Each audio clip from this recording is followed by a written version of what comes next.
Thank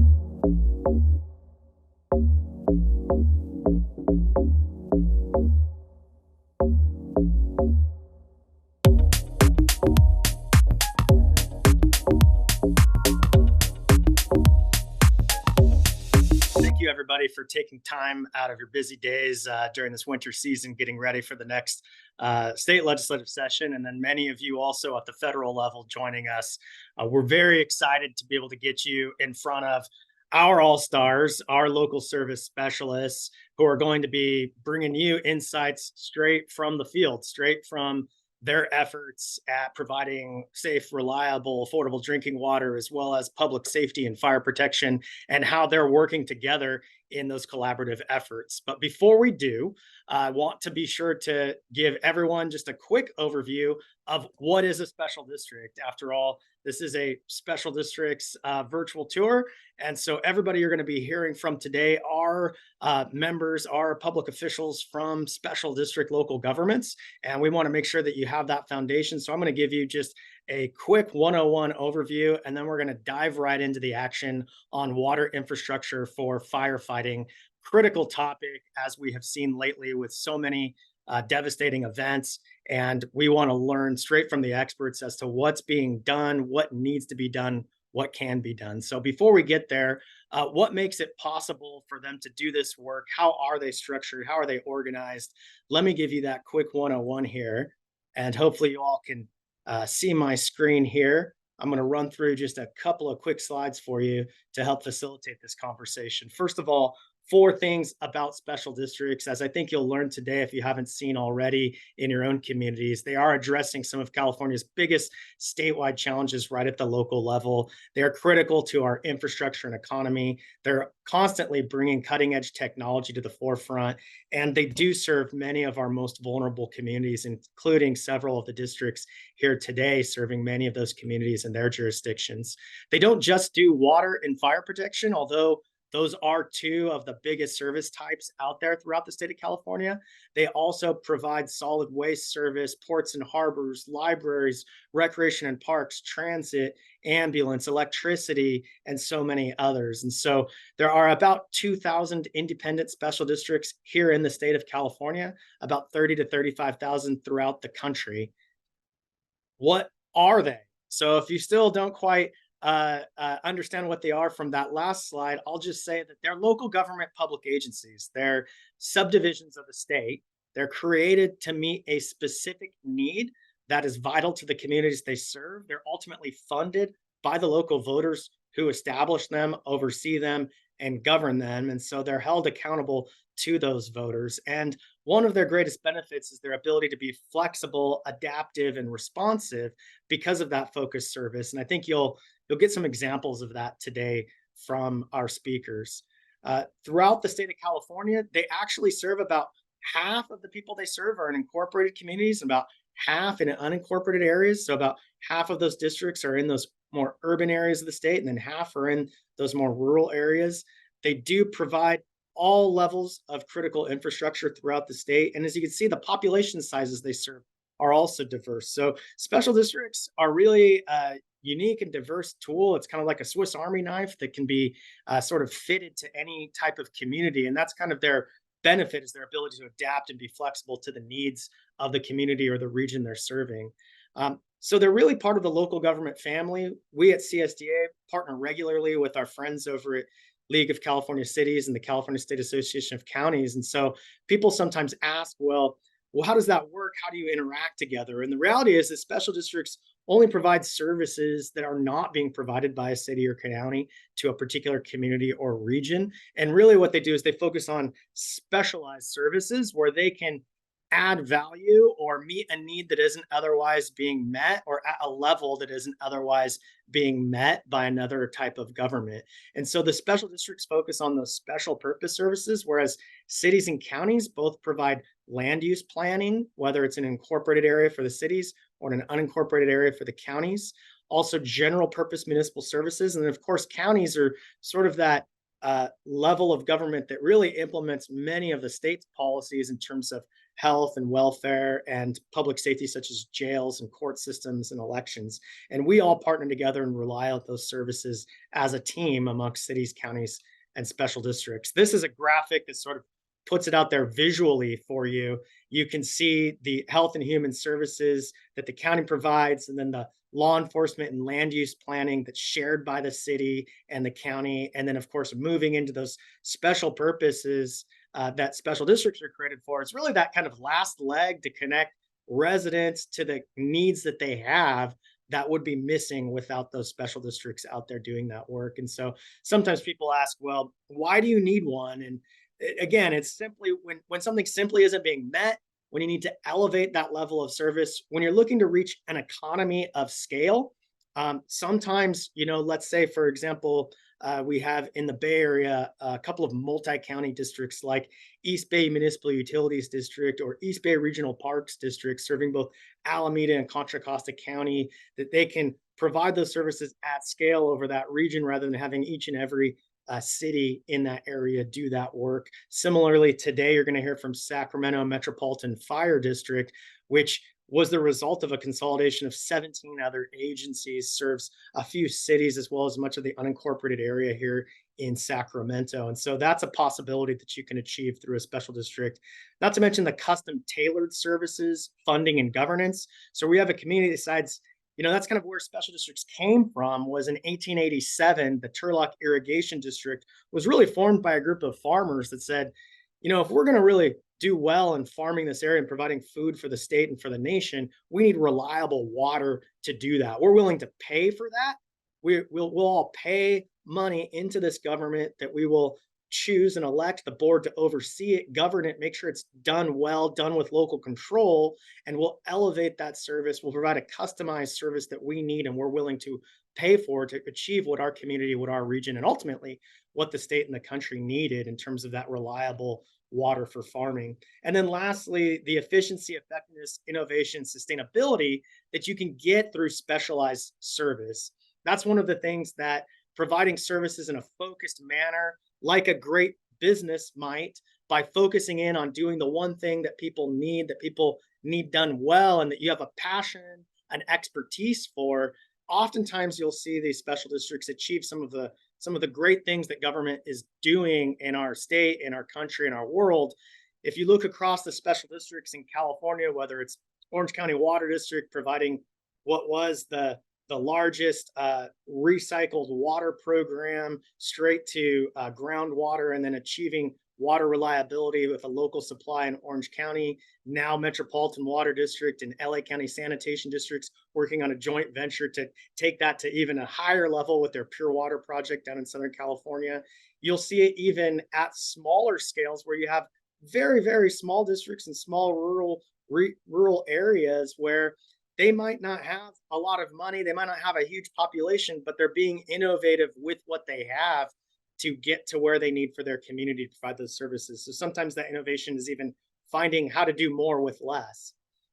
So when you put it into a visualization here, you'll see that sort of as you get into that more focused service, you see higher specialization as well as higher localization through those different types of governments. That's just another way of looking at it. Again, they're formed by voters through a process through what's known as the Local Agency Formation Commission, where you get all the stakeholders to the table. You have an open and public process. Ultimately, it can come down to a vote of the people, both for the formation of the agency as well as the approval of any fees and taxes. All of the revenues for special districts are in some way, shape, or form ultimately approved by the residents who receive those services. And so we believe that those residents should ultimately have the final say in their local government as well. With this tremendous beauty, this alpine environment, comes the risk of catastrophic wildfire. We're in a race against time. It's not a matter of if the next fire happens, but when. The fire moves in, the water system can get overwhelmed. There's no worse feeling when you're on the end of the nozzle as a firefighter and you are 800, 1,000, 2,000 feet away from your engine on a hose lay, and you get the call on the radio that, hey, I have to shut you down because we're out of water. So you're making progress, you're putting it out, you're about to contain this thing, and then all of a sudden it's done. That fire is going to keep running right up this hill. In areas that don't have fire hydrants, we use our water tender, and it has 2,600 gallons of water. We'll use anywhere from 150 to 200 gallons per line pumping on any type of structure fire. So if we can do the math, it's only less than 5 minutes. The Tahoe City Public Utility District provides domestic drinking water and sewer collection services, as well as parks and recreation services to a good portion of the North and West Shore, extending all the way down to Emerald Bay on the West Shore. So the North Tahoe PUD was formed in 1948. Fast forward to 1968, the community pushed the North Tahoe PUD to enter into municipal water services. We did that by acquiring a number of the small, localized private water systems that were stood up here in the basin over the 20s, 30s, and 40s. 2-inch, 3-inch diameter water mains, good enough to take a shower, get your drinking water, but they do not provide the flow or the necessary storage to provide modern fire flow standards. We have a unique community, a small full-time population, but obviously a lot of tourists and visitors, so it really expands the amount of folks that are in town at any one time. Our neighborhoods are directly up against forested land, much of which is owned by the state of California or the federal government. The 2007 Angora fire and the 2021 Caldor fire here in the Tahoe Basin offer some eerie similarities to the tragedy that occurred more recently in Lahaina. All three fires highlight the impact robust water infrastructure has in community resiliency against wildfire. The 2007 Angora fire was a wake-up call for all of the water purveyors, and we began heavy investment in water infrastructure, a big focus on redundancy, interties, capacity storage, emergency generators, with the understanding that a water system is a bulwark for the community against wildfire. As the fire moves down out of the wildlands, the uplands, into the urbanized environment through that wildland-urban interface, you need a robust water system to ensure that fire stays in the woods. It allows the firefighters to camp out in those neighborhoods, protect the built environment, protect those homes and commercial properties. We definitely have to change our tactic when we're responding into an area that doesn't have fire hydrants, right? Or that we know that the flow is not adequate. So when they arrive, they need every resource available to them immediately. If we don't have fire hydrants to hook up to, then we can backfill, refill our water tender, hook long hose lays up to supply that sustained water supply, then we're in trouble. I've personally experienced being on the end of that nozzle and that water supply goes out and we're done and we're waiting for the next engine to come in to shuttle water to us. And when you get so close and the water shuts off, there's no worse feeling in the world. One of the advantages of being a special district is that we are accountable and responsible to our local population and focused on those community-driven priorities. We know that we need the infrastructure, we need the piping in the ground, we need the fire hydrants on the corners, but the true challenge is the funding. Our districts have been working aggressively to raise rates so that we can invest in improving our water infrastructure for fire suppression, but we need help. We only have really small rate base compared to many larger urban areas. There are programs out there in the state to help water systems meet water quality issues and water availability issues, but there are really no current funding programs to help small rural water communities improve water infrastructure for fire suppression. Robust water infrastructure is a game changer in community resiliency against wildfire. When we know we have an appropriate water supply, we know that we can aggressively use water and fully extinguish that very quickly. And that's the difference of catching a fire and having it turn into Washoe or Angora or the Caldor, is having that appropriate resource to fully extinguish it right away. As local special districts, we have the tools to get the job done. What we need is help from the state and the federal government to bring resources to the table to help us get this important work done.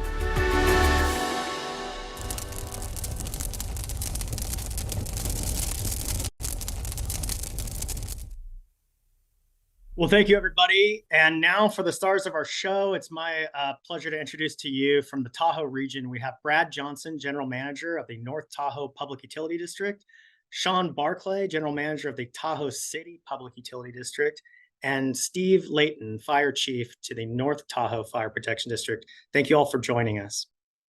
Thank you, Kyle. Good morning, everyone. As Kyle said, I'm Brad Johnson. I'm the General Manager of the North Tahoe PUD. A quick introduction about my district. The NTPUD provides water, wastewater collections, and recreation and park services within a 6.5 square mile service area located on the north shore of Lake Tahoe, from the Nevada state line to our shared boundary with the Tahoe City PUD.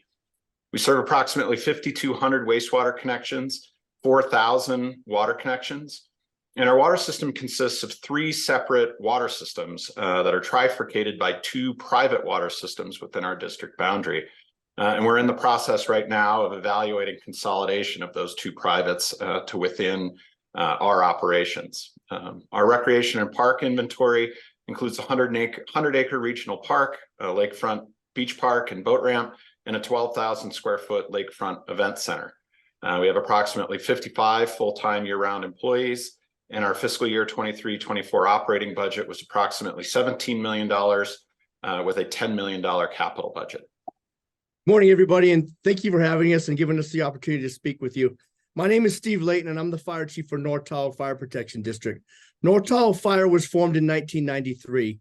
The district's 65 personnel support our mission, and that is to provide the highest level of fire and life safety, rescue, and emergency medical service, fire prevention, and public education to the citizens and visitors of the communities we serve. We serve a community of approximately 32 square miles. We have fire stations in Kings Beach, Tahoe City, Alpine Springs, Tahoma, and Meeks Bay. So we cover about 85% of the California side of Lake Tahoe. We are the largest fire department up in Tahoe, and we run approximately 2,800 calls per year with a budget of about $20 million. Good morning, everyone. My name is Sean Barclay. I'm the general manager of the Tahoe City Public Utility District. The TCPUD is a multi-county agency, and we serve domestic drinking water, water for fire protection, wastewater collections, and parks and recreation services within about a 31 square mile service area located on the north and west shore of the lake. We serve a diverse economic population, providing water for approximately 5,700 customers, wastewater collections to approximately 7,800 connections, and parks and recreation services to our constituents, along with millions of visitors every year. Our district has 61 full-time employees, and our 2024 operating budget is approximately $20 million, with a capital improvement budget just over $20 million. The Tahoe City PUD was originally formed in 1938 to take over the private water system in Tahoe City, and in the subsequent years acquired and consolidated 25 more water systems via dedication and acquisition, and have really been focused on consolidating the patchwork of water systems within our service area into a coordinated system to benefit the entire community. As you can see from the title of our presentation, our 3 special districts have joined together in a collaboration to prepare our community for wildfire. There are a few key reasons that our districts have come together in this effort to protect our community and to raise awareness of the need for funding to assist in this important effort. The service areas of the North Tahoe PUD and the Tahoe City PUD are located adjacent to each other along the north and west shores of Lake Tahoe, and the North Tahoe Fire Protection District service area overlays both of our water service areas. Together, we have the responsibility for water and fire protection for quite a large geographic area. As you'll see on this map, the geographic area and communities we serve are surrounded by federal land. Much of this land is heavily forested and represents a significant threat to the community from a wildfire perspective. The community we serve is located directly in the wildland-urban interface and in very high fire severity zones as designated by CAL FIRE, which sets the stage for the urgency of our focus on preparing our communities for wildfire. As if the threats from wildfire weren't enough, another key issue we deal with as it relates to water infrastructure for firefighting is that there are still many small private-owned for-profit water companies located within our service area that bifurcate our systems. This patchwork of water purveyors is the result of a unique history of water system development around the Lake Tahoe Basin. Many of the still existing water systems were developed between the 1930s and 1950s to serve only the domestic water needs of summer seasonal cabins. They were not designed to provide fire protection, and many of these geographically isolated systems lack the capacity and infrastructure to meet modern fire suppression needs. This patchwork of public and private water systems represents a serious deficiency in the ability to supply and move water critical to protecting lives and structures during a wildfire. Our districts have been working aggressively to upgrade the infrastructure we've acquired over the years from these private for-profit water companies. and have aggressively raised our water rates to fund these investments. But we are struggling with the fact that we have very small number of ratepayers when compared to more urban communities. And the cost of these critical infrastructure projects is more than our customers can fund through rates. Preparing our community for the inevitable wildfire is a comprehensive process that can generally be categorized into 3 areas. And this graphic represents what our partnership refers to as the 3-legged stool of wildfire resilience. We recognize that each of these 3 areas is critical to preparing our community and giving us a fighting chance against the next wildfire. In the following slides, we'll talk more about the detail of these focus areas. So what have we done to prepare for wildfire here in the Lake Tahoe Basin from the North Tahoe Fire Protection District's point of view? Well, we have a very robust forest management program to help reduce the fuel in the Tahoe Basin. We've established and support 17 fire-wise communities and fire-adapted communities. In 2023, the North Tahoe Fire District performed 2,379 defensible space inspections. We fulfilled 1,004 chipping requests and filled 65 30-yard dumpsters with flammable vegetation. We've established a working group of Lake Tahoe Basin fire chiefs and law enforcement to discuss and develop a plan for evacuations. And finally, we've begun to work with our regional partners like the Tahoe Fire and Fuels team, Caltrans, to maintain and strengthen and fortify our egress routes along Highway 67, Highway 267, and North Lake Boulevard. From a water infrastructure standpoint, as Sean alluded to, the water purveyors have raised our rates. In fact, despite having one of the most drought resilient, highest water quality sources in the state, we have some of the highest water rates in the entire state. And the reason for that is heavy investment in our water infrastructure, focused in 3 major areas. Upsizing water lines, replacing those small 2-inch 30s, 40s, 50s era pipelines capable of providing only approximately 200 gallons per minute, with larger diameter, 8-inch diameter minimum, capable of providing 1,500 gallons per minute. In doing that, we're also adding fire hydrant coverage. The goal is to have a hydrant within approximately every 500 feet of water main. So no home is more than 500 feet away from a fire hydrant. But despite that effort, we still have whole neighborhoods served by 2-inch water lines without a single hydrant. And as the video alluded to, our fire department is trucking water into those neighborhoods in the event of fire. Now, the other major area of investment is in increasing storage capacity. Storage provides that kind of large water reservoir to feed into the system. We generally operate with a 500,000 gallon minimum, but in some cases we have over 1 million gallons of storage. In fact, this provides us with increased operating costs to ensure water quality. We simply don't use that much water given the small number of connections to warrant that much storage other than fire and fire investment. I want to talk about the Caldor fire. We alluded to it in the video, but in 2021, the Caldor fire burned up the west slope and spilled down into the Tahoe Basin in the city of South Lake Tahoe. And it burned into an area called Christmas Valley. And the map you see on the screen is the Christmas Valley neighborhood. The red is the burn scar.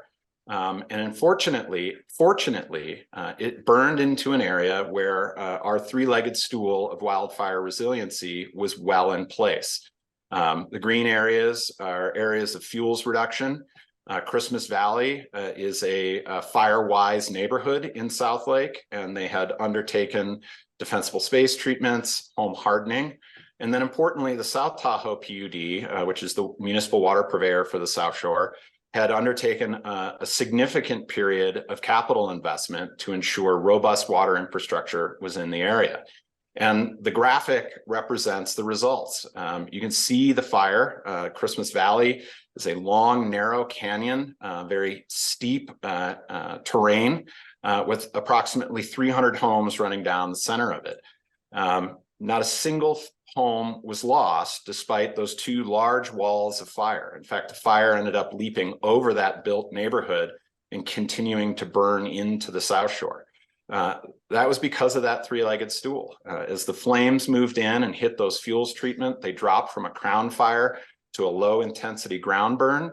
Again, community planning and home hardening allowed those flame embers that dispersed into the neighborhood to not find ready ignition sources. And then importantly, there were hundreds of firefighters camped out in this neighborhood. And the reason they were able to do that is South Tahoe PUD quite literally poured water continuously into this neighborhood. In fact, they intentionally overflowed their tank to help prevent that tank from being consumed by the fire. The tank is up in the uplands to serve down into the neighborhood. So Caldor is a prime example of how that three-legged stool and robust, including robust water infrastructure, can make a huge difference in wildfire resiliency in that community, helping keep that fire in the woods and not resulting in millions or billions of dollars in built damage as a result of the fire. I want to just briefly talk about some things you saw in the video and reiterate some of the points that were in there. And we know basically, what is the ask? What are we asking for? We're asking for funding. That's our biggest challenge, and it comes in three parts in order to maintain resiliency. Most people that come up into the Tahoe Basin, they come up for a good time, not a long time. But when you peel back the onion, there's certain things that we need, and it comes, in my opinion, as the fire chief, in three parts. We need funding for water infrastructure for firefighting. We need funding for fire station infrastructure. Our current facilities are between 59 and 67 years old. And finally, we need funding for adequate staffing. We can put a fire hydrant on every corner, but if we don't have firefighters to hook up to the water, then it's all for naught. Currently, North Tahoe Fire has 13 firefighters on a daily basis. That's one firefighter every 2.5 miles. Okay, so a lot of times our firefighters will be up on backcountry rescues, and there will be no other firefighters available for the rest of the calls in the district. So it's a concern of mine. NFP 1710 requires 4 firefighters on every apparatus. We currently have 2. So I would ask that you continue to support the staffing for adequate fire and emergency response grant. We've applied for it 3 times, and we're going to apply for it again in 2024. And we ask for your support in those 3 things: infrastructure for firefighting, station infrastructure, and adequate staffing. Thank you.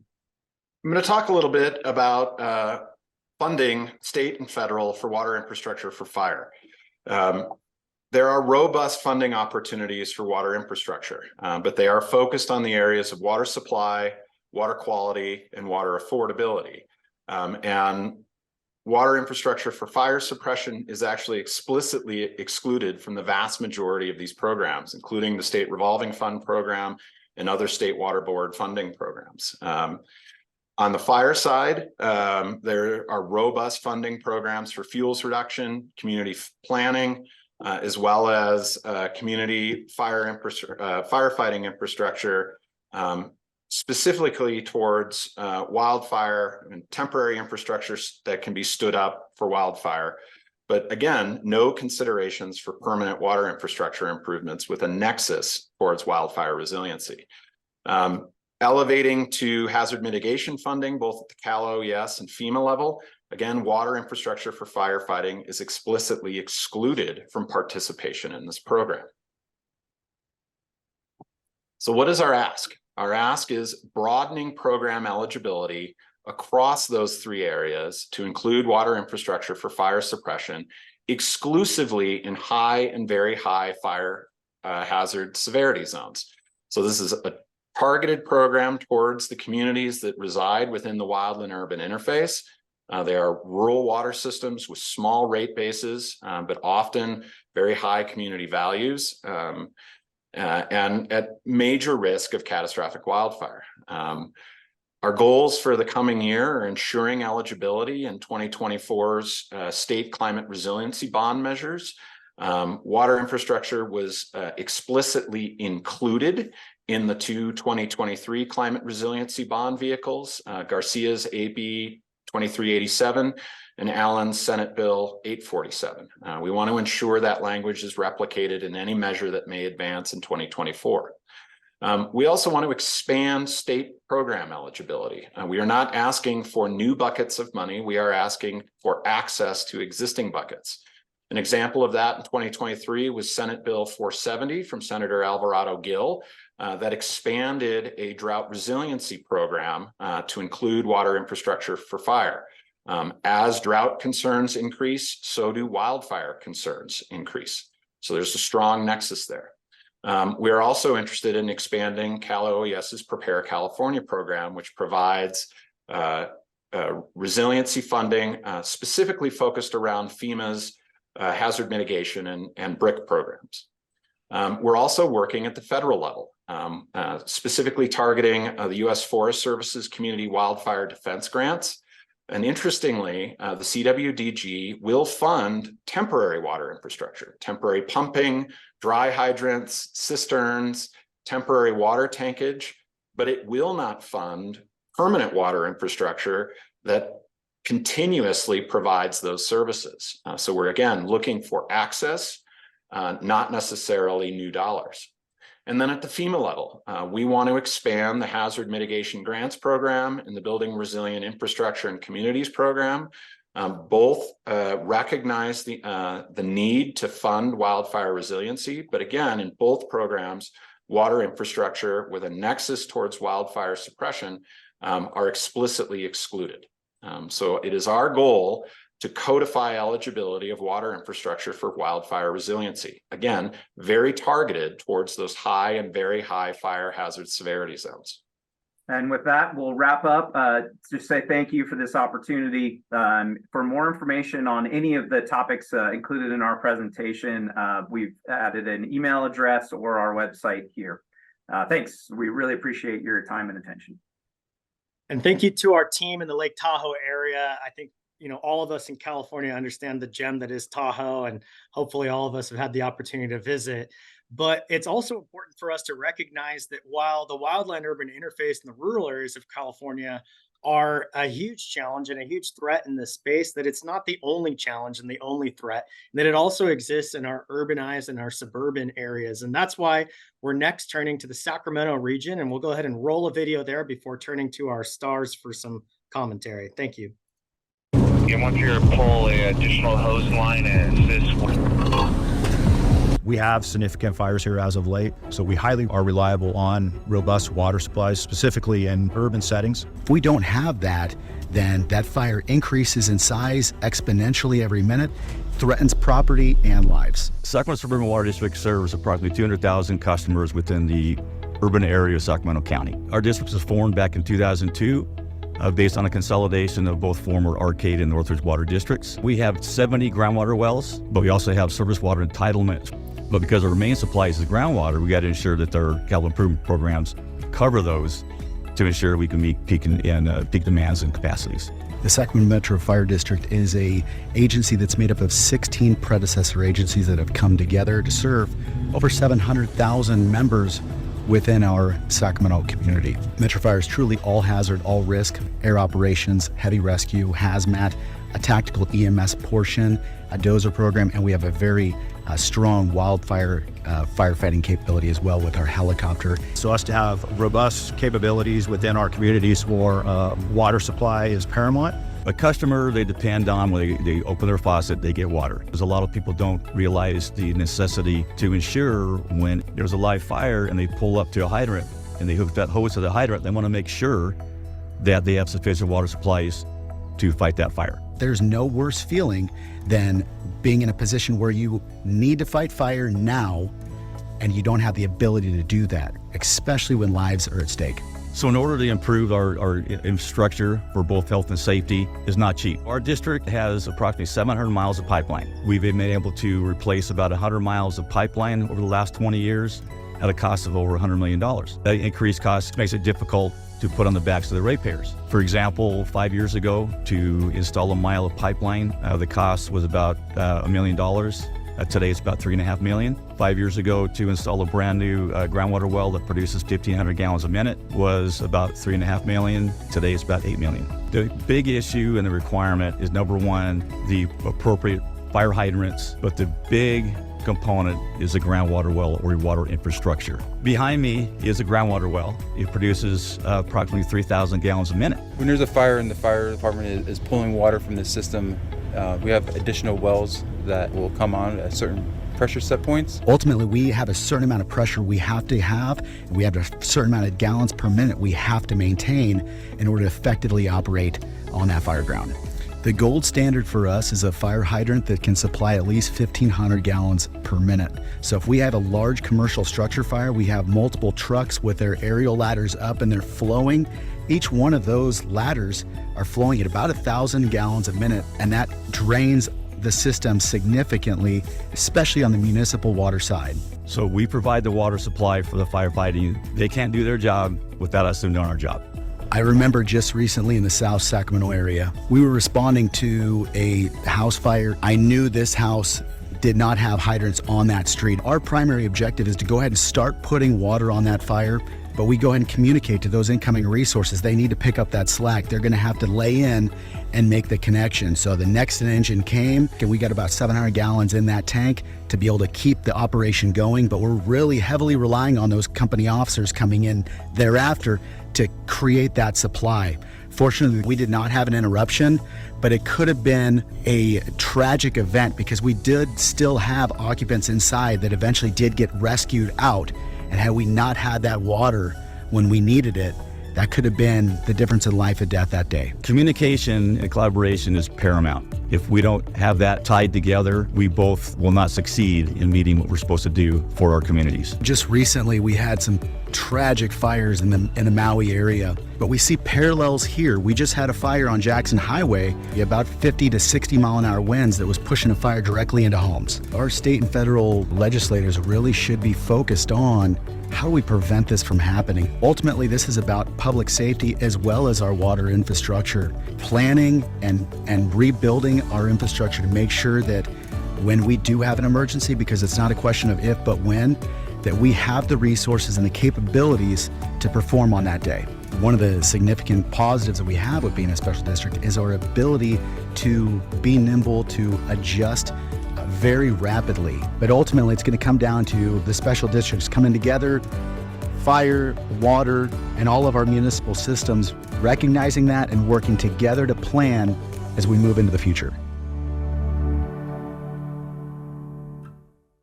Well, thank you. And it's my pleasure to introduce to everybody Kyle McDonald, Director of Government Affairs for Sacramento Metropolitan Fire District, Parker Wilburn, Battalion Chief and Public Information Officer for Sacramento Metropolitan Fire District, and Dan York, General Manager of Sacramento Suburban Water District. Thank you so much, Kyle. And thank you so much to CSDA, as well as all of the federal and state partners, both elected officials, staffers, and policy professionals who are on this call today. I think that the theme here is very much collaboration and communication. As Dan York said, the importance here is coming together. The issue of water infrastructure and firefighting, it's not just a matter of urban, it's not just a matter of rural, it truly is an issue that affects us statewide here. I do want to offer it up now to Battalion Chief Wilborn, as well as Dan York, if they'd like to make any comments as well. Good afternoon, Battalion Chief Parker Wilborn.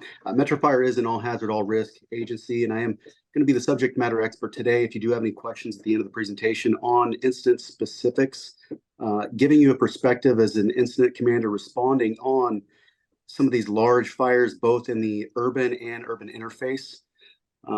I've had the ability to respond and make some critical decisions as it relates to firefighting efforts and saving lives and property that have had direct implications on lack of water supply and being able to mitigate that. So if you have additional questions, please reach out. Great. Thank you, Parker and Kyle. And I want to thank everybody on this call, especially the CSDA staff, for putting this very, very important topic together. So just to overview, again, my name's Dan York, General Manager with Sacramento Suburban Water District. I mentioned in the video that we were formed in 2002 based on the consolidation of the former Arcadia and Northridge water districts, who at that time were of similar sizes. They were actually formed in the late 50s. Just an overview too of the Sacramento region here. When the urban area was getting developed, you had developers coming in, building homes.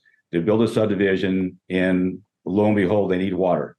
And so they designed the systems. I truly feel that the systems were built really on health, getting water to the homes, and not really for the aspect of safety.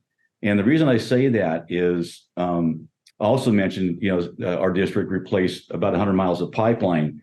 When we first initiated that program, it was mostly due to leaks. We had probably 2 or 3 leaks a day that were occurring. So when we started digging into the program, we started finding out that we had very undersized water mains. We didn't have proper spacing of hydrants, undersized hydrants. So when we initially started the program, we had a budget to cover that. That budget got drastically increased, even though those days it cost to make sure we have the appropriate size water mains, as well as the appropriate spaced hydrants. Our district also in 2007, my board was actually very kind enough to give us a preventive maintenance program. And what that is, it's a 2-person team with the equipment, and all they do every day is check to make sure our water valves are open, operable, and that our hydrants are operable. And when they're not, we got to replace those. So that's another issue we ran into. We didn't budget for that. So the first year, actually, I'll share with you, the first 6 months we started out, we did 3 months of looking at our main line valves. The following 3 months, we focused on fire hydrants. Out of that 3 months, we found 25% of our fire hydrants were inoperable. And the majority of those was actually just the valves being turned off. So we changed our focus and went through our 5,500 hydrants that we have. So the next year, even that year and next year, our budget was increased over $500,000 to put those fire hydrants back into service and installation. So, very important aspect. As I mentioned in the video, the collaboration is paramount. I'll share a story with you. Back in the brownout days in Y2K, I went to a meeting downtown. There was only 2 people from the water sector was in that meeting. The rest were first responders, basically. It took several years before we were, it wasn't that we were accepted, it's that the need was there. We had to collaborate to make sure that we had the sufficient fire flows for the firefighting purposes. People talk about demands. They're worried about meeting peak demands during the summertime when it's hot. Well, again, we got to make sure that extra supply is there in case there's a fire. And mentioned earlier, it's not if a fire happens, when it happens. So, for Sacramento Suburban Water District, we've done a very good job with our main replacement program. We're now focused on our groundwater wells. As I mentioned in the video, we have 70 groundwater wells. Over half of those are over 50 years old. So our focus now is to start replacing, installing brand new wells.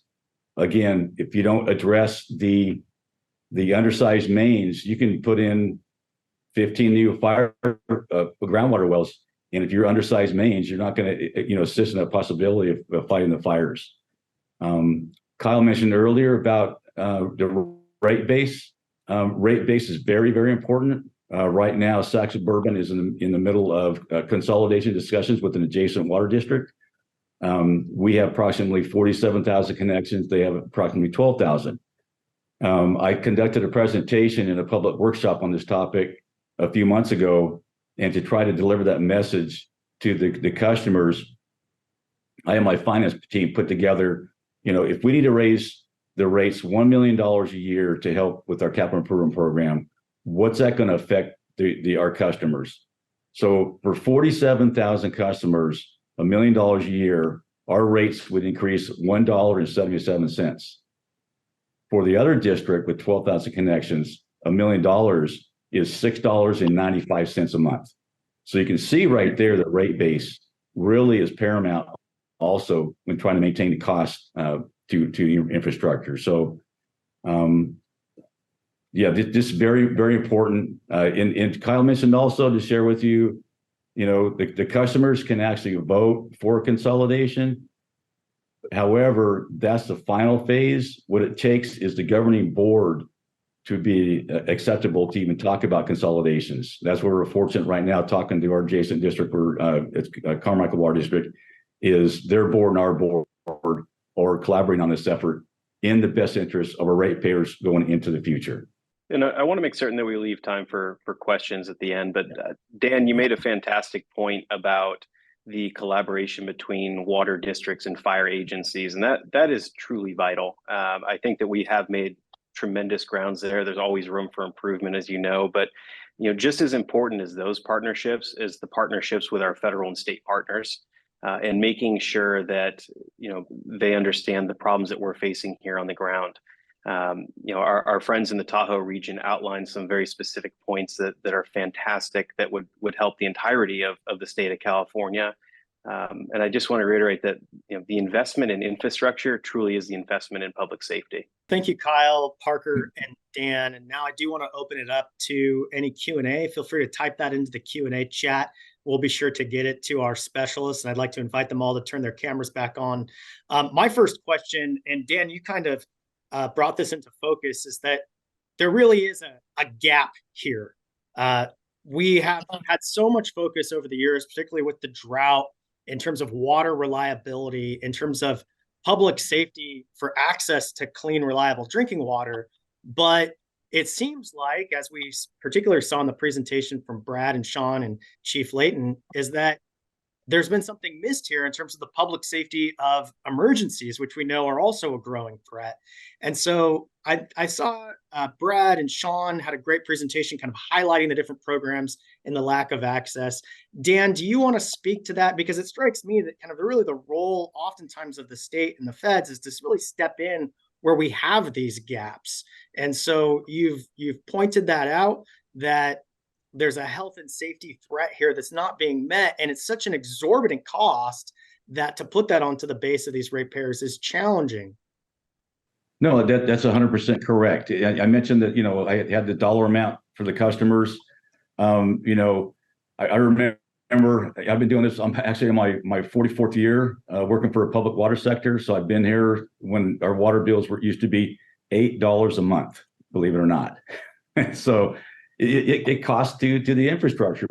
But even the last 5 years, I mentioned our PM program for replacing a fire hydrant. 5 years ago, it cost the district $5,000 to replace a standard fire hydrant.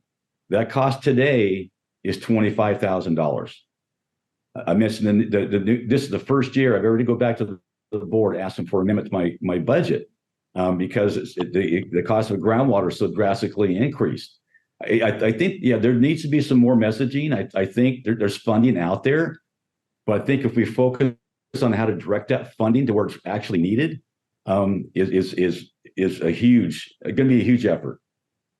Thank you, Dan.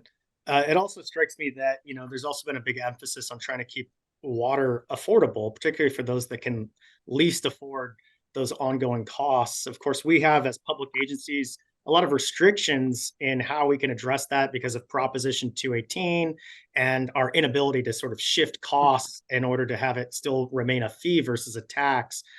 Brad or Sean, do you want to speak to that affordability side and why we've seen so many programs to help with affordability, but yet none to help with this public safety threat that ultimately is a huge affordability challenge? Yeah, I think we've hit on this a little bit in our presentation, and Dan did a good job of illustrating kind of the impacts of this, the costs of this infrastructure on small rate base.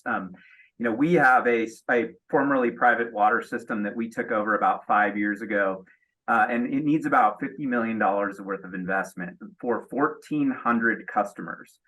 So that's about $38,000 per customer.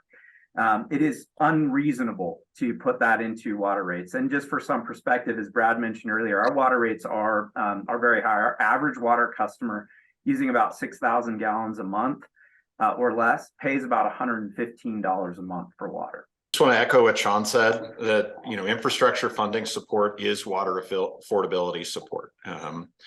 We have, particularly in Tahoe, because of the topographic and geographic nature of our districts, we're kind of large, sprawling districts, big topographic changes. And then from a fire suppression standpoint, we have infrastructure that is more akin to a much larger district, but we have this very small rate base. And so, when we discussed our operating budgets relative to our capital budgets, we have these very high capital components relative to our overall operating cost. And so any support we can get, not only does it protect, a national treasure like Lake Tahoe, but it also supports water affordability throughout the state. Thank you. And we do have a question here from our membership or from our attendees, and that is for the Tahoe folks. Have you explored the possibility of a transient occupancy tax for this water infrastructure? I mean, the short answer to that question is yes. We do have transient occupancy taxes here. It has been, the chief is nodding his head, it's been very difficult to get the county to use any of that TOT to fund public safety or water infrastructure. So there are a lot of other competing demands, but so far we've been unsuccessful really in getting this type of funding to help public safety and water infrastructure.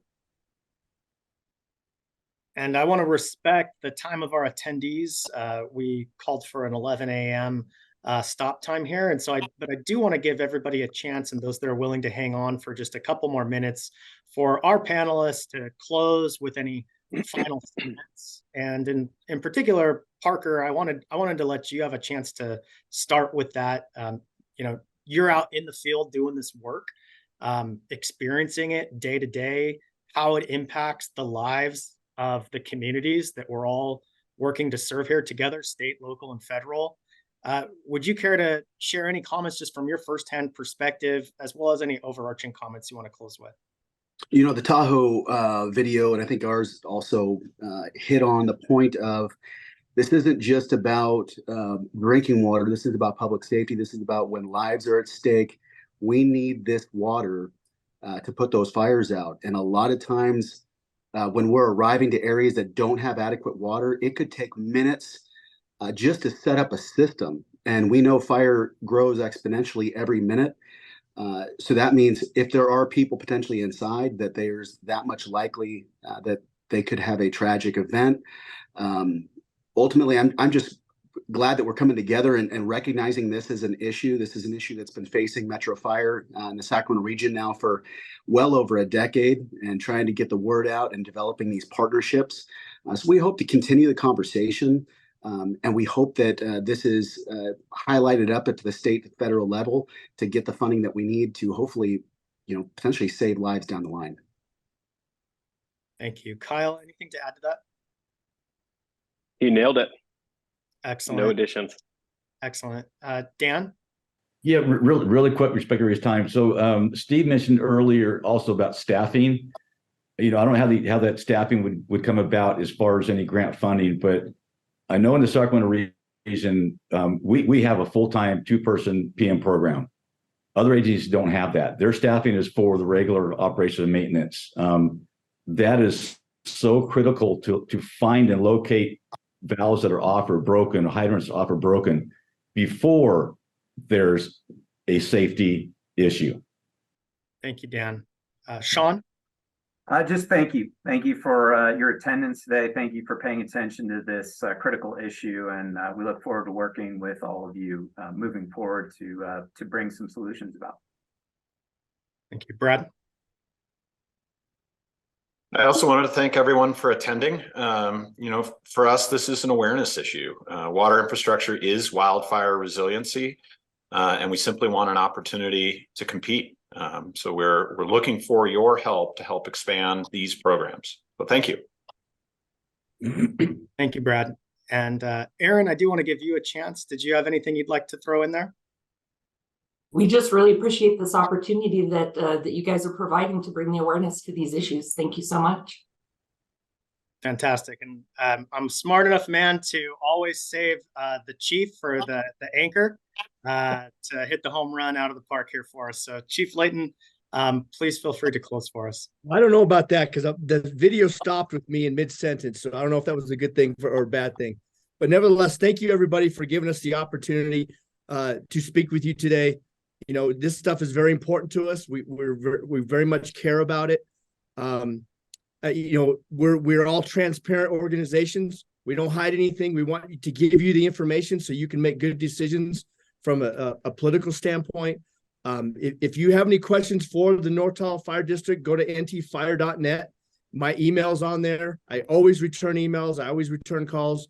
And happy to answer any questions that anybody might have that they weren't able to ask today. So thank you very much. I think this was a very productive conversation today, and it just goes to show you that if you work together as a team, anything is possible. Up here in the Tahoe Basin, with North Tahoe PUD and Tahoe City PUD, we're like a seamless operation. We talk on a regular basis. We have common goals. We want the same thing, and I know the other Sacramento agencies do too. So it's a pleasure to be here, and everybody have a great, wonderful rest of your day. We appreciate it. Thank you, Chief Layton, and thank you to our state and federal partners for extending your time to meet some of your local service specialists throughout the state that are serving our communities every day and trying to address some of these statewide challenges at the local level.